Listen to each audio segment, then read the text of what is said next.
Good afternoon, everyone. Thanks for joining us again for our third instalment for this Spotlight on Stroke online event. It's really great to see you watching. I'm broadcasting from Awabakal land in Newcastle in New South Wales and want to pay my respects to elders past, present and emerging. A big warm welcome to you on whichever country you're on. So if you are watching, would love you to put a comment if you're watching on YouTube or Facebook. And if you type something in the comments, we'll be able to see it backstage at our end. And even if you like, we could put it up on the screen. So that's a little bit about how the format of this afternoon's session will work. We're going to have live presentations from 4 people who are associated with stroke support services around the Newcastle area, and some of them are available across the country. So they are not affiliated with us doing research necessarily, but they are organisations who we think provide great support. And we just wanted to provide a platform for you to hear from them. So we'll bring those people to you in a minute. But as I said before, if you write a comment underneath the Facebook video or the YouTube video, that's where to ask your questions. If you can hear giggling in the background, I'm at home. I've got my son with me. There's still some remote learning going on. So look, we're just beaming from our lounge rooms to yours, essentially. First up, we have a video presentation, actually. Emma Beasley, who, if I press the button correctly, Emma Beasley, who is one of the people behind the Maitland Aphasia communication group. She's going to talk to you a little bit about how you can get involved in that if you have aphasia. And afterwards, we've got Rachel Peake here. She's also part of that group, and she'll be able to answer any questions you have. So if I click the right buttons, the magic of technology shortly will bring Emma's video to us. And I've nearly got this down after all this time. Here's Emma, and we'll talk to you afterwards.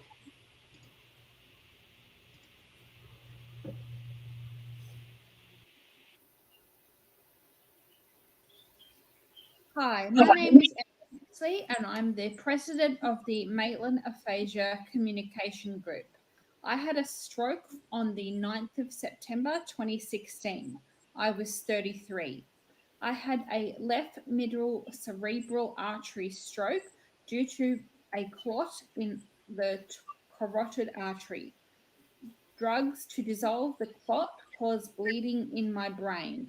I have since found out that I have a rare condition called Fibromuscular Dysplasia, a progressive twisting of the blood vessels throughout the body, most commonly in the kidneys and the carotid arteries of the neck. I was in Wollongong Hospital after my stroke for 2.5 weeks and rehab hospital for 2.5 months. I had a fiance when I had my stroke. He was there for me every day, but at rehab, something changed.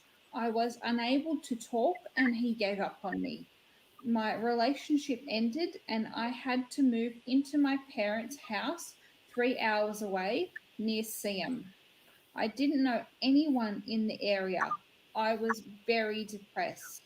Thankfully, Rankin Park Hospital took me as an outpatient 2 days a week, and they suggested that I would be perfect for the Hunter Brain Injury Service. I lived in from Monday afternoon until Friday morning for 9 weeks.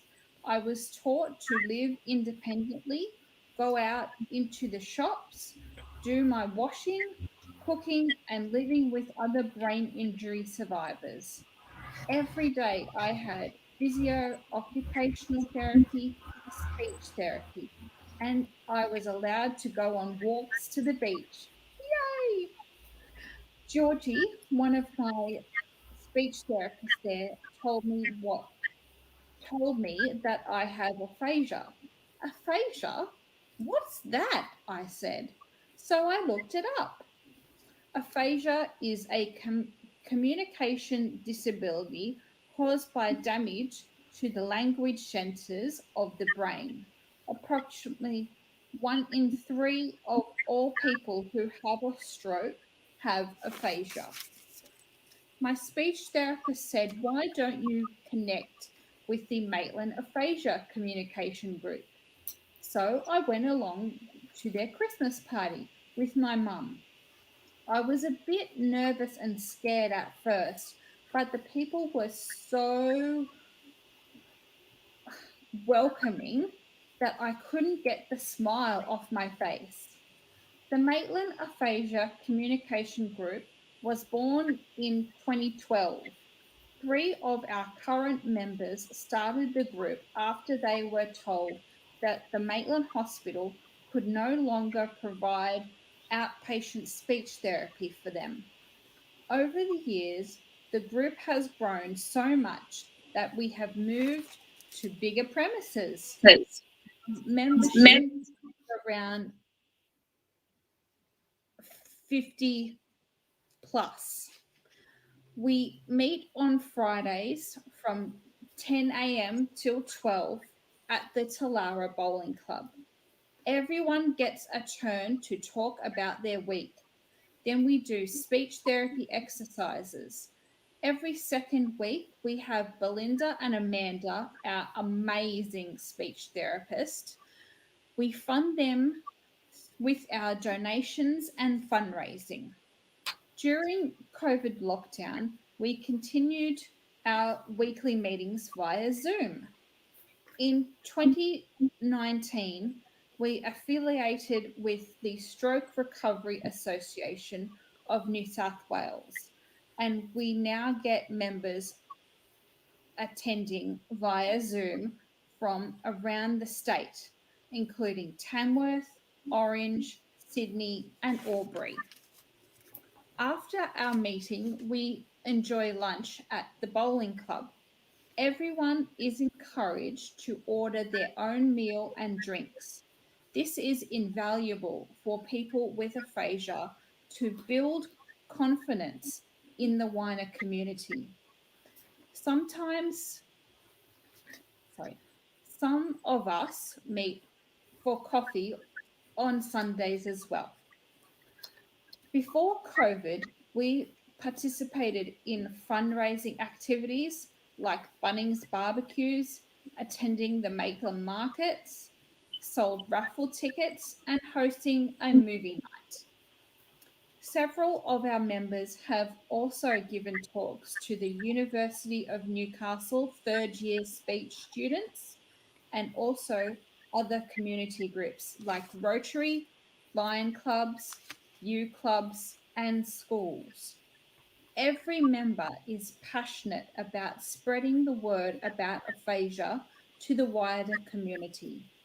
Belonging to a group of people who also have aphasia has turned my life around.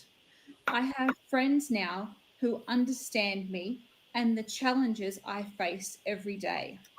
We support each other through life's ups and downs. This mutual support and encouragement makes me feel normal again. Okay, bye.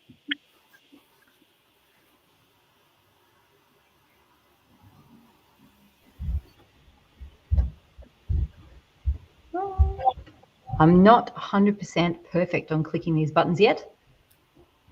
There we go. Now, I'm really pleased to also bring Rachel Pink onto the screen. Hi, Ray. Hi. So it was really great to hear from Emma. Is there anything else that you'd like to share with everyone about the group at Maitland? It's been going for quite some time. How long, actually?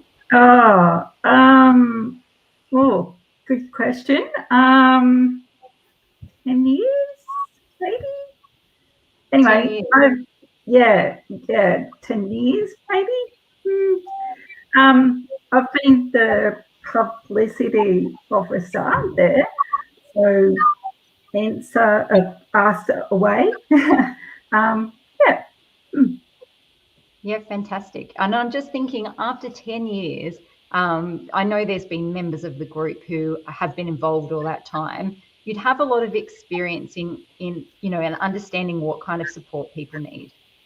Yeah, it's different because different types of aphasia need different things. So who knows? Just come along and we'll see. Yeah. So Fridays at 10 to 12, not this Friday because we have a Zoom outing. Yeah. So any other Fridays at Talara Bowling Club if you're in the area, but otherwise Zoom on. Get your pen and paper ready. 6 1 6 9 2 9 6 0 0 9. Okay, now I've just wrote that down and I hope I've got it right. So I'm just pasting the Zoom ID for that meeting in the chat. So it should now be under the Facebook video and the YouTube video. But if people aren't used to using Zoom and they're not able to come in person, is there someone that, like, can they call someone, or how can they get support to connect? Because I know you've linked in lots of people who don't have much Zoom experience before. Yes. Email me. Sure. Yep. Let's pop your, what I might do actually is pop the link to the Facebook group just underneath the video as well. And then people can figure out how they feel most comfortable to get in touch. Yeah. And Catherine said hello. She's in an aphasia group in Cheltenham as well. And everyone's there. Super Tuesday, Victoria. Love it. Thanks for saying hi, Catherine. Hi, along as well. So, I mean, I guess the last thing I wanted to ask is, how is this different to therapy? Speech, you know, I know you have some speech therapy, but why would you go to the group if you're already doing speech therapy? So we actually have social groups as well, and aphasia groups, like, it's so different because you have aphasia and so you feel like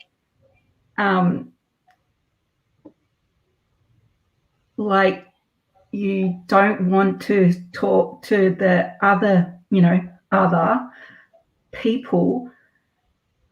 Yeah, so you become isolated. Yeah, so come and you can just talk. Yep. Yeah, brilliant. With people who understand what it's like. Yes. Yes. Yeah. Well, thanks so much for offering this invitation to anyone out there. If you're local, you can go in person. If you're not, you're welcome to join by Zoom, and the Zoom ID is underneath the video. And whilst we're hearing from our next presenters, I'll also paste in the link to their Facebook group too. So then you can ask for help connecting if you like. Yes. Now, Maitland Aphasia Group is part of the Stroke Recovery Association of New South Wales now. I'm going to thank you very much, Rachel, and pop you back to backstage. And then I've got the great privilege now of welcoming Michelle Sharkey and also John Garbett, who is going to be in the wings to answer any extra questions you might have. They're both at the helm of the Stroke Recovery Association of New South Wales. Here's Michelle. I'm just adding you to the stream, and I'll add John as well. You can decide whether you want to stay there. I've got your presentation, so I'll bring that up, and then might get right out of the way and let you take over from here. Do I just click through, love, or are you going to do that for me? I'll do the clicking. Okay, so that's fine. I'll be here in the background. No worries at all. Thank you. Let me know to click, I'll click. Okay. Good afternoon, everybody, and I'm coming to you from Watamatoko lands in Sydney, New South Wales. and I'm here to talk to you about the Stroke Recovery Association. And we're a representative organisation that is made up of stroke survivors, and we provide services to and for stroke survivors. And we're about giving stroke-affected people a voice. So our vision is to reduce the impact of stroke and supporting survivors of stroke. We have a couple of three main, I guess, goals. One is to maximise the recovery of stroke for the individual and reduce the impact on the family and carer. The next one is about stroke awareness and prevention, and that's about increasing the public's knowledge and awareness of stroke, its causes, its prevention and recovery. And the third one is about, I can put the third one up, but that's about support. And that's about supporting stroke survivors. And the main way we do that is through our stroke recovery clubs. So we have a number of services that we do provide. We have a telephone counselling service that is operational during the day. We provide very in-depth information about stroke and the recovery process. We're involved in a lot of advocacy for stroke services with New South Wales Health, Department of Transport, Department of Community Justice. We provide a lot of educative programs for stroke survivors, but also for people who are not surviving stroke, but who want to learn a little bit more about stroke. And the other thing we do is we provide a lot of support to stroke survivors through our stroke recovery clubs. And they were the basis on which the organisation was started nearly 45 years ago, and they're the basis on which we get most of our information about stroke. So our stroke recovery clubs are about supporting people and assisting them, the survivors of stroke, as well as their families and carers, to be able to meet together, to talk, so they can provide some understanding, compassion and support through self-help. So it's about the lived experience of stroke, is our stroke recovery clubs. And part of that process is a social rehabilitation, as well as to keep up to date on recovery, research, and also to advocate for more services, both in the local areas on which the clubs are located, but also at the state and national level. We're also about working with people to overcome their inhibitions. And our stroke recovery clubs are very much about a social type support. And they're run in local areas, as Maitland Aphasia is, and they're set up by survivors of stroke and they're managed by survivors of stroke. So they're independent to the association, but they're affiliated with the association, and we provide a lot of administrative support for them. So the slides that I'm going to go through now really will just show you a whole different group of our stroke recovery clubs. We have about 36 stroke recovery clubs throughout the state of New South Wales, as well as 4 choirs that we support. So I'll just get Gillian to run through the slides for me. So you can see that these are the sorts of activities we have. We have guest speakers, we have practice speech, we have games to assist memory. A lot of our clubs revolve around social activities and possibly some craft activities, but a lot of them are also recovery focused. So you'll see in that slide that you've got people in the water, and you'll find that most of our clubs are run by volunteers. There are very few health professionals involved. And even when we're doing activities such as water and also speech, that's often basically led by somebody who's either a survivor of stroke or a carer. So just going through a little bit more, we will see that there's a lot of activities out and about, and our big week of the year is Stroke Awareness Week, and that's when our stroke recovery clubs get out on the streets of New South Wales and raise awareness of stroke. And they're out there providing information to anybody who walks by, as well as being available so that people can see that people who have had a stroke can live quite well and productive lives post-stroke. Okay, so the next slide will also show you some, oh, that one's upside down. My apologies for that. This will show you some of our activities. You'll often find that a lot of our clubs will meet in registered clubs. because after our club activities, it does provide them with the benefit of being able to go out into the local club there and have a social get-together in a lunch environment or even a cup of tea. And those three groups, one of those is actually one of our annual general meetings. And John, I can see you in the background there, as well as one of those is our Northern Sydney Aphasia group and our Sutherland group, which is also based very much on speech. So some of our groups will be specific to speech, but the majority are open to all people affected by stroke. So just the next slide. They do all sorts of things, and you can see that our Sutherland and Inner West clubs went out with the Sailors with Disability program and had a great day out on the water. And also they will often go out and visit art galleries together, or they'll go to the zoo, as I think Maitland Aphasia Communication Group is doing this weekend. Okay, next slide. And again, you can see that was a combined club picnic we had up in the Northern Districts area, as well as our groups. Oh, sorry, this is the South Coast Strokes Club. So this was a combined club picnics down at Ulladulla, as well as our Illawarra Club going out and about. And they're one of our more social clubs. And there's also, I guess, a photo of a combined luncheon that we held on the South Coast about 2 years ago, where we got 4 of our clubs together. And sometimes we'll have clubs going down from Sydney to those get-togethers, as well as clubs coming up to Sydney for the get-togethers that we have up here. Next slide.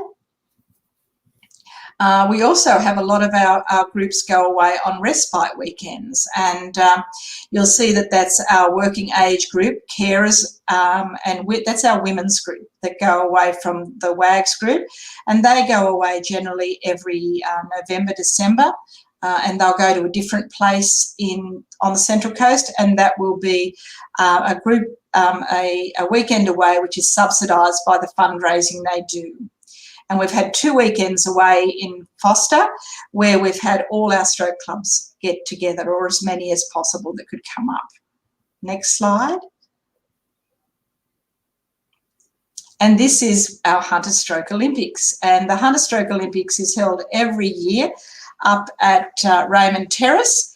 And this is a very competitive day when our groups from basically some Sydney groups, the North Coast groups and the Hunter groups come together and compete for gold, silver and bronze medals in activities that stroke survivors can participate in.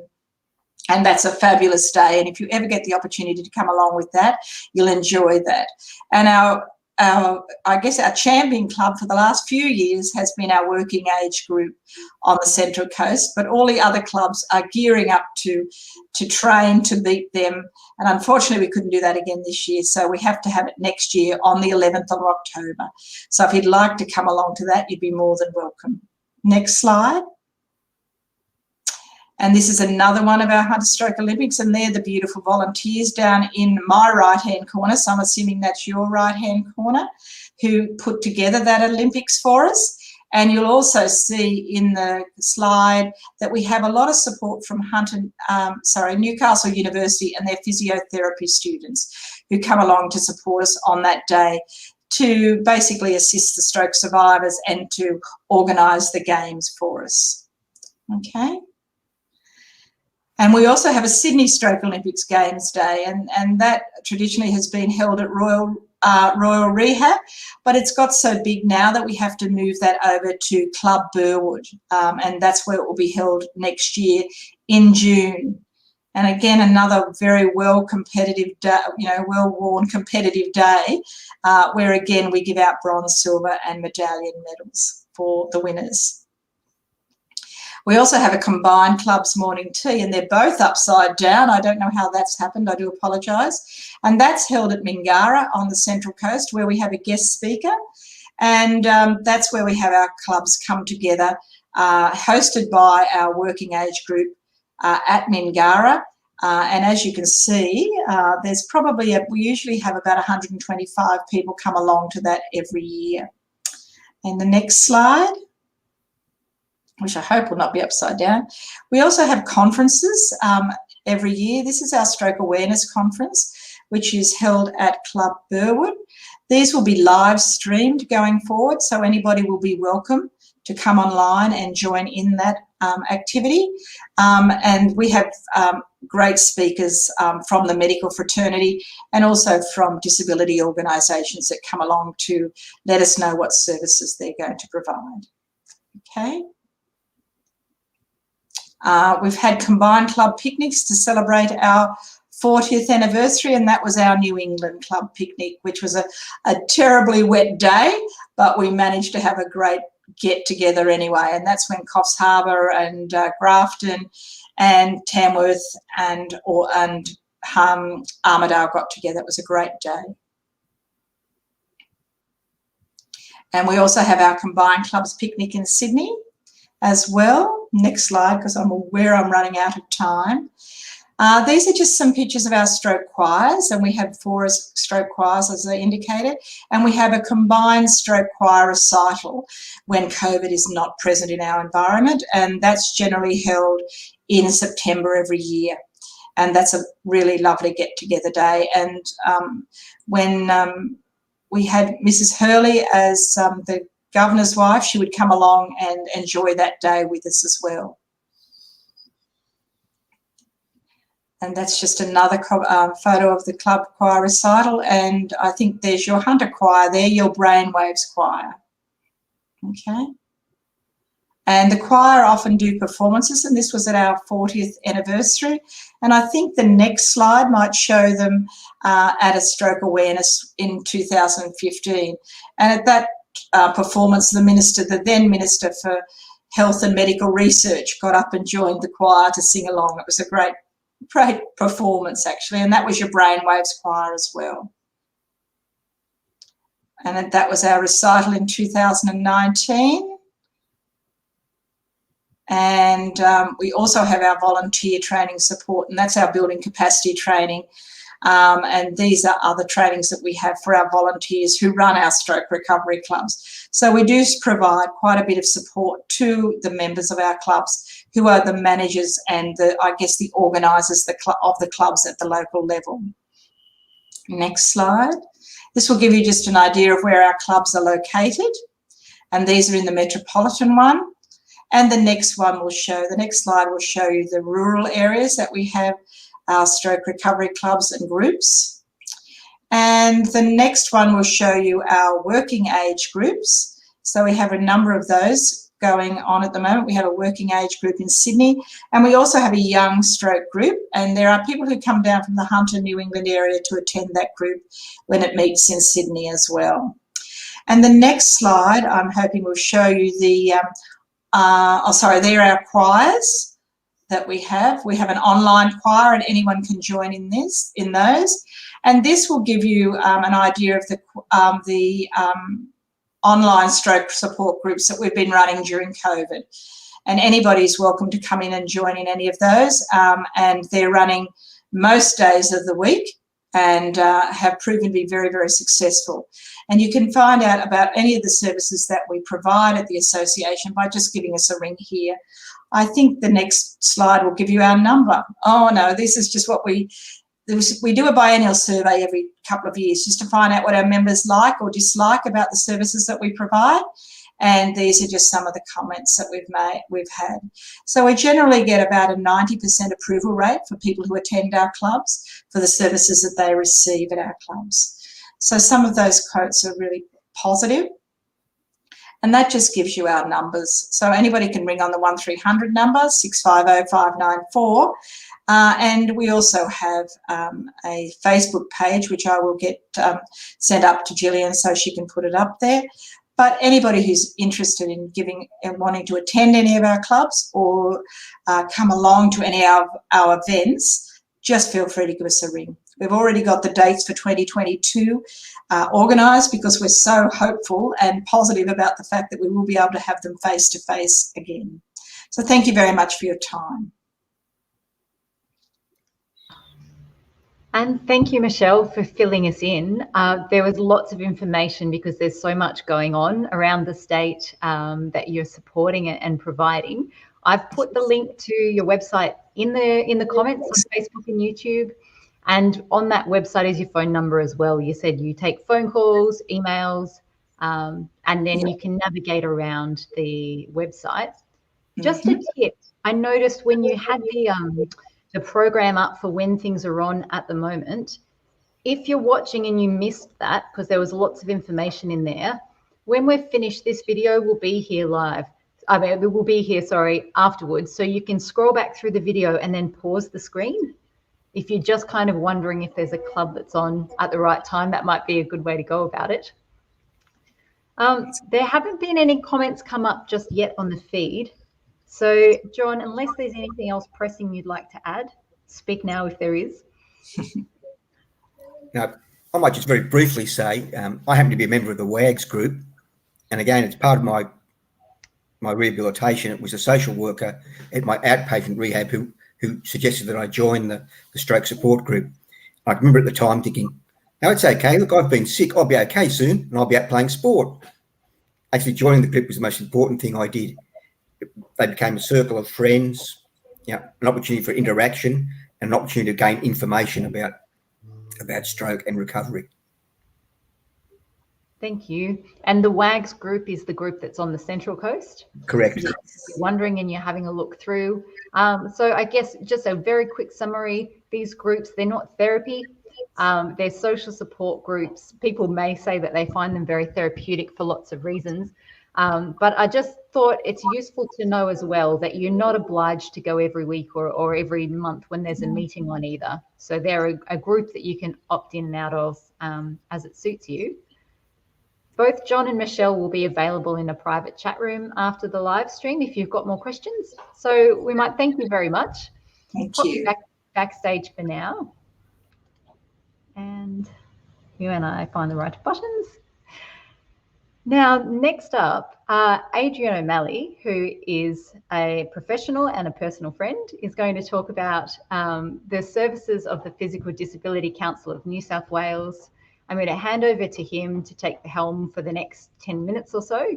And again, if you've got any questions, comments, put them in the comments section and we can pose them to Adrian afterwards. Thanks for joining us. Thanks for having me, Jill. And I feel like as a survivor of stroke, I'm in a safe space and you're all going to be gentle to me. So let's get cracking. Hi, everyone. As I said, my name is Adrian. I work for the Physical Disability Council of New South Wales, and I'd like to start by acknowledging the traditional owners of the lands that we're on, that I'm on. I'm on Gadigal land here in Sydney today, and I pay my respects to elders past, present, and emerging. I'm going to be talking about what I do with the Physical Disability Council, which is what's called an ILC project, which is an acronym, and I will explain what that acronym is shortly. But I just want to talk about who we are and what we do. So the Physical Disability Council, PDCN, we're the peak representative organisation of and for people in New South Wales with a physical disability. And a significant majority, we are a member-based organisation, and a significant majority of our members have physical disability. Our governance, so our members of our board have disability, and members of the team. Myself, obviously, I have physical disability, and colleagues, so employees. So we don't just talk the talk, we walk the walk as well. We're a not-for-profit, non-government organisation. And our vision is, as people with physical disability, we live in a society where our human rights are protected, our equality of opportunity is assured, and our participation is a reality. And why do we exist? Our purpose is to build empowered, inclusive communities. And we do this through information and education, engagement and participation, and developing individual capacity and resilience. We do this through a number of ways. We're very much passionate about systemic advocacy. We seek to influence or secure long-term change. And when I say long-term, for people who use wheelchairs, Wheelchair users might know that there are now lifts so that you can catch a lift up onto the Harbour Bridge. Well, that was one of our systemic advocacy campaigns, and it took about 10 years for that to happen, but there are now lifts so wheelchair users can enjoy being up on the deck of the Harbour Bridge like everybody else. So we remove barriers or address discriminatory practices to ensure the collective rights and interests of people with disability are upheld. It's important to us. We do individual and group peer mentoring, and by peer, that's people with disability working with people with disability, and assisting people with disability looking to navigate the NDIS, for example, as well as enhancing capacity in their daily life.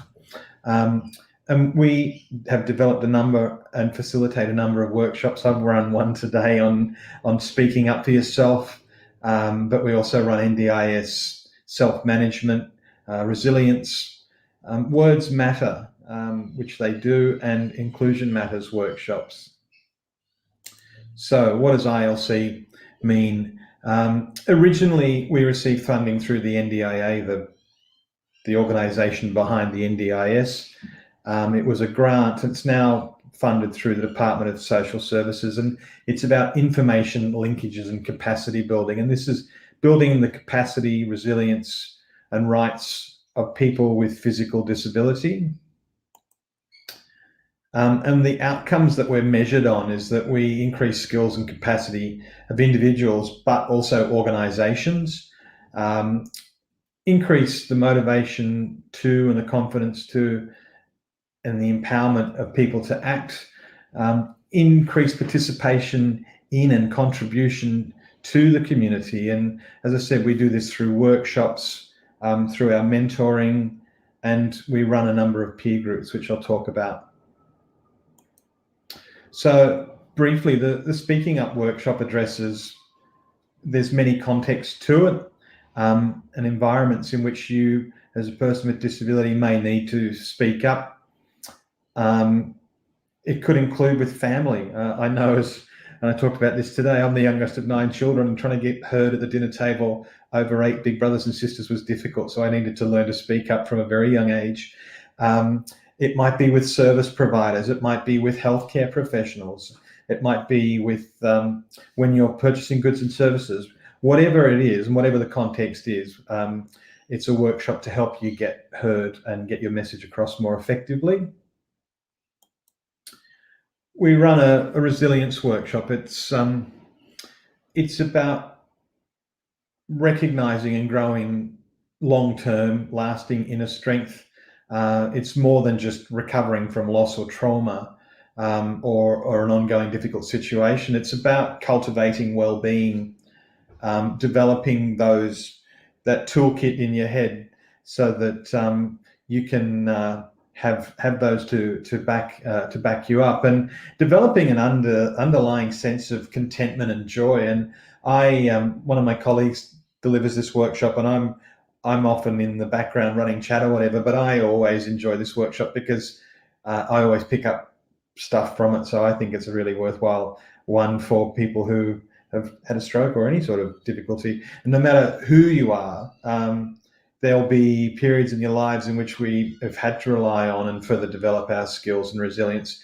And there's a bunch of resources and all sorts of stuff that we provide with that as well. So that's a good topic. And then NDIS self-management's a workshop we run. It's designed for participants who may already have an NDIS plan and or are self-managing or considering self-managing. It provides you an opportunity to learn more about what's involved in doing it. And we provide good resources about tracking spending and all sorts of stuff.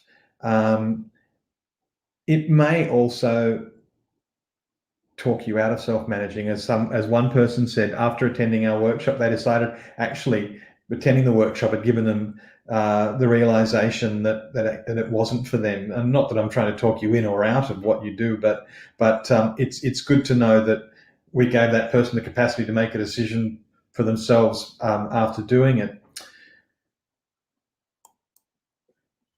We run the first couple of workshops are, as you can see, for people with disability or their broader networks. Resilience is for paid supports. It's not just about unpaid supports of family and carers, but moving forward, disability inclusion is for organisations, paid supports, and people without disability. So this is about building the capacity of the broader community and the broader sector.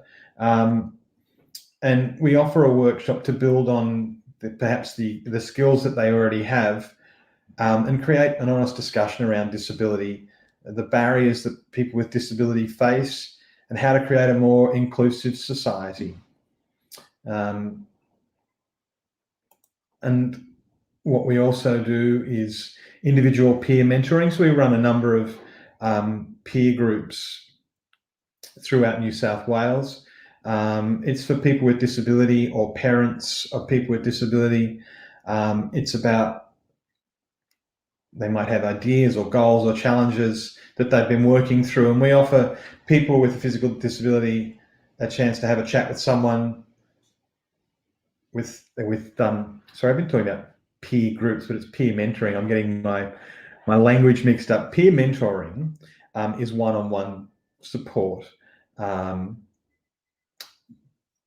like me, where it could be whatever is a speed bump or a barrier in your life, or something that you want to brush up on skills on, we work on that together. So people with disability, you're the experts in knowing what's best for you. However, sometimes talking to somebody who's walked similar ground to you, but is outside of your regular circle, can help you gain some clarity or assist in providing you with information or skills that you would not have had an opportunity to think about otherwise. So that's individual peer mentoring, and sorry to confuse you if I did. Lastly, we run peer groups. We operate peer groups throughout New South Wales, and they're collective environments encouraging people to share stories, learn from one another in a similar situation, in a place that's safe and free from judgment. They can be fortnightly, monthly. They are always in accessible locations. I know that the focus is on the Hunter today, and unfortunately we don't have any groups active in the Hunter or the Central Coast.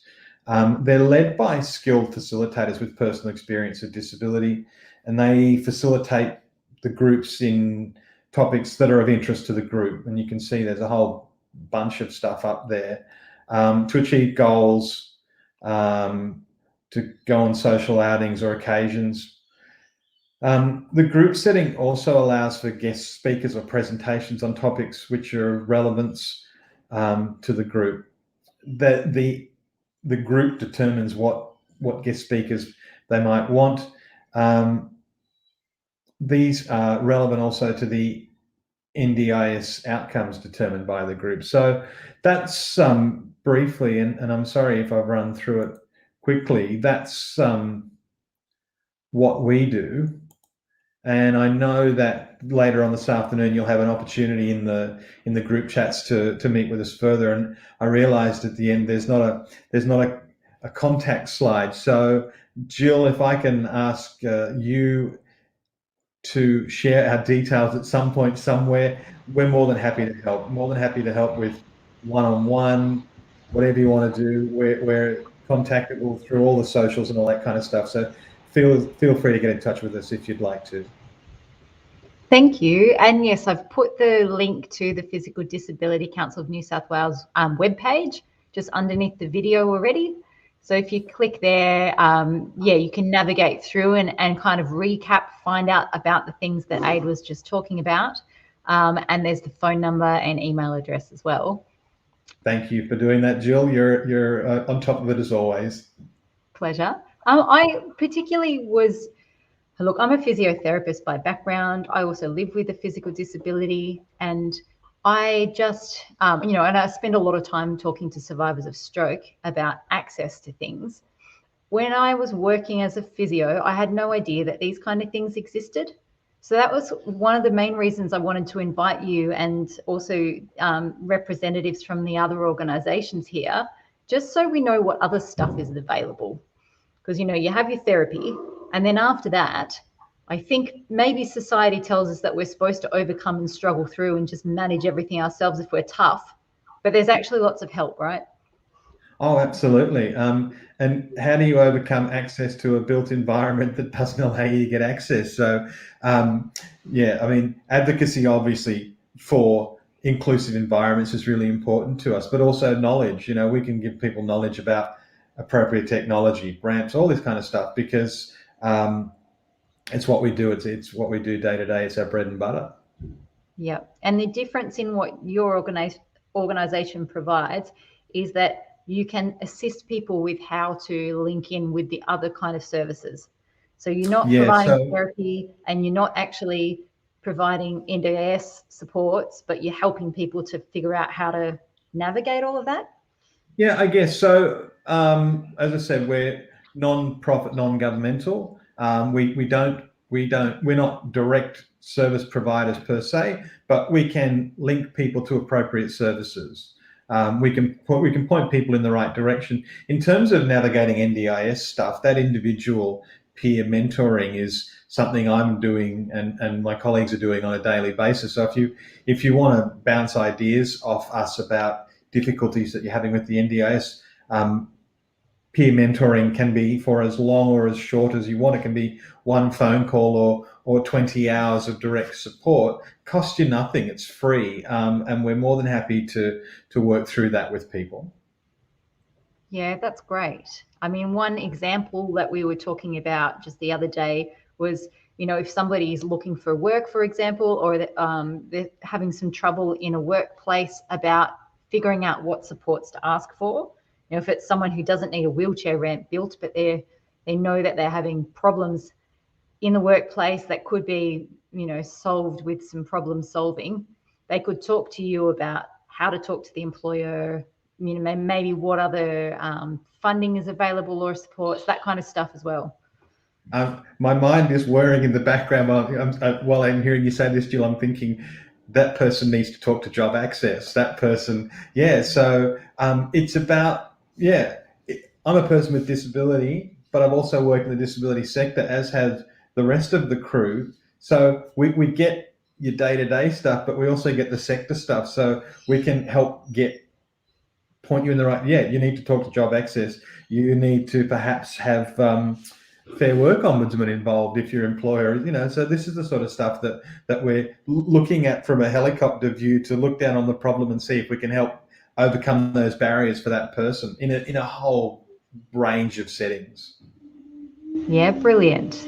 Look, if you've got more questions for Adrian, there's a couple of his colleagues available as well after the live stream. We're going to pop a link to a chat room underneath the video. So you'll be able to see, yep, Physical Disability Council of New South Wales, and a link, and that'll take you into a face-to-face so that you can find out more if you would like.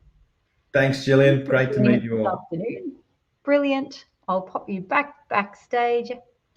And then it's my pleasure to introduce our last speaker for this afternoon. It's Kesley from Headstart ABI Services. We've just met earlier, but I'm aware I've worked with and run into socially lots of people who your service has supported over the time. So I'm thrilled to hear a little bit more about it. Lovely, thank you. First of all, I'd like to acknowledge the traditional landowners that Headstart sits on, and that is the Awabakal people.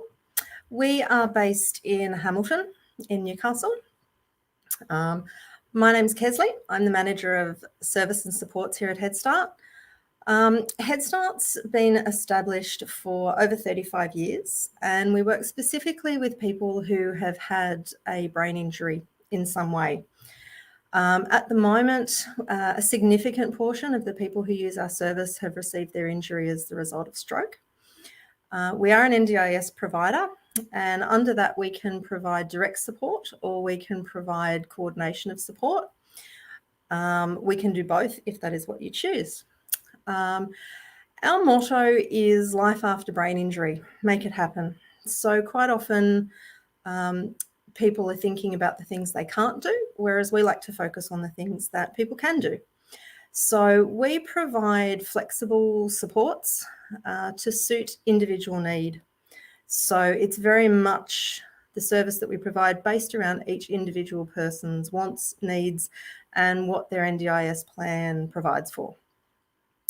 Each person within our service is linked to someone that we call a co-worker. So that co-worker is the main contact here at Headstart, and they assist the person to define their goals, look at their NDIS plan, and figure out how they would like to use that to work towards their goals. They then set up a plan and how those goals will be worked towards. We're very much about the person setting their own goals and deciding how they would like to use it. We might make suggestions or give options, but it's always the participant's choice. We will always include family if the participant is wishing that. Family, friends, significant other, because we're very aware that we're only a very, very small piece of a person's whole life picture. We will work very closely with allied health. So sometimes a participant of our service might be wanting to work on a particular area that they might be working with a physiotherapist or a speech therapist on. So we're happy to work collaboratively with those therapists to follow through with any programs that might be in place, like hydrotherapy or speech exercises, that type of thing. We've had some participants through our service who've gone on to achieve some really significant goals, which is lovely to see. We've supported people to return to driving or to look at return to work goals. It might be to live more independently in their own home. We also provide the opportunity to get out and about into the community. So community accessing. We do have a social group as well that people can join in and try some new activities, return to old activities that were done pre-injury. We also have a community education team where people who have sustained an injury of some sort will go out and speak at community groups or schools, university about their injury and how it impacts their life. The idea behind that being to educate people on the after effects of an injury, but also to create understanding. So if you meet somebody who may be having speech difficulties or physical difficulties, what the reasoning behind that might be. Our supports can be one-to-one, so where we would provide you with access to one of our direct support staff. So that might be around activities such as getting out into the community or following through with those programs like hydrotherapy. That support can be anywhere from 2 hours up to 24/7, depending on people's needs and the funding within someone's plan. As I said, each person is linked to an individual worker here at the office who we call a co-worker. As I said, they help you to define goals and how you would like to work towards it. They will also help link in with other providers within the community. So I was speaking a moment ago about our social group where people go out and try activities. It might be that someone tries an activity through our social group and thinks, yeah, I'd really like to do that. So we might find where that person can join in mainstream to participate. Where we often talk in terms of ultimately we would like for people to no longer require our service so that they have built capacity and feel comfortable and confident in doing things independently. Where do we service? So we cover the LGAs of Port Stephens, Newcastle, Lake Macquarie, Central Coast and Hunter Valley. Our office is based in Hamilton in Newcastle, but we do cover that broader area geographically. How can people refer to our service? in any way, shape or form. So it might be through our website, it might be through phoning our office. Anyone can refer, so people can refer themselves to our service. I also didn't prepare a slide that have our details on it, so I will ask Gillian if she can share our details. Anybody can refer. If people are not sure, please ring up and ask. You know, this is what I'm looking at. This is what my goal is. Is this something you can assist me with? We also have a website and a Facebook site, so feel free to have a look at those social media options, because we do put up a lot of information about our service, as well as feedback from some of our participants, and some of our participants are happy to share some of the things that they've been doing.